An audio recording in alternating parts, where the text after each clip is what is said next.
mar municipal. Adwa nwadhi ane wang'i ane to weche mage mwaluonu e kaunti ma Kisumu odiochieng' ma kawuono.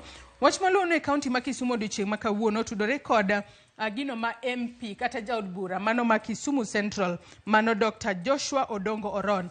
Odiochieng' ma kawuono biro chako chenro mano mar pogo forms mag basari e wards mopogore opogore e kaunti ma Kisumu. Ka bende chenro ma kamano chakore odiochieng' ma kawuono chieng' tich adek ma en tarik 17 kendo biro bedo ka dhi nyime nyaka chieng' tarik 23 mano mar dwe mar achiel higani mar 2024. Ka bende forms go mag basari kata application forms mag basari ibiro bed ka ichiwo kuonde mopogore opogore. Ka ng'isi moko kuom nitiere ward mano ma Kondele ward. Ka nitiere Kondele ward e kaunti ma Kisumu inyalo dhi Kosao Hall kanyo mar mondo mi ikaw form mar basari ma bende ichiwo kanyo kod jaod bura ma Kisumu Central. Ka nitiere Market Milimani ward inyalo chopo kanyo Grace Onyango Hall mar mondo mi yud form makamano.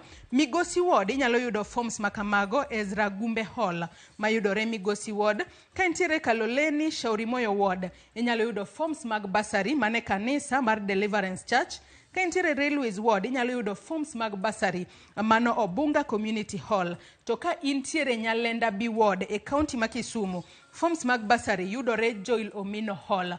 Mane momiyo chenro makamae dhi nyime mar mondo mi kapo nono ni in janyuol to intiere kod nyathi man dhi e secondary kata intiere kod nyathi man tiere school mag secondary chop kuondego duto ma bende anyisi e wards mopogore opogore e kaunti ma Kisumu mar mondo mi ikaw application form kata ikaw form mar basari mari mar mondo mi ijaze e yo makare mondo nyathini kik we oko ahinya to chenro ni mar pogo basari. Wang'eyo ni basari en achiel kuom omenda ma kochiw to kinde mathoth jiwo somo kata jolo somo mar jopuonjre mariek to chanda. Omiyo chenro ma kamae kik we oko kochakore kawuono tarik 17 nyaka tarik 23 forms makamagi biro bed ka ichiwo e wards mopogore opogore mayudore e kaunti ma Kisumu. Kapod wantiere kaunti onogo ma Kisumu nyaka Ramogi odiochieng' ma kawuono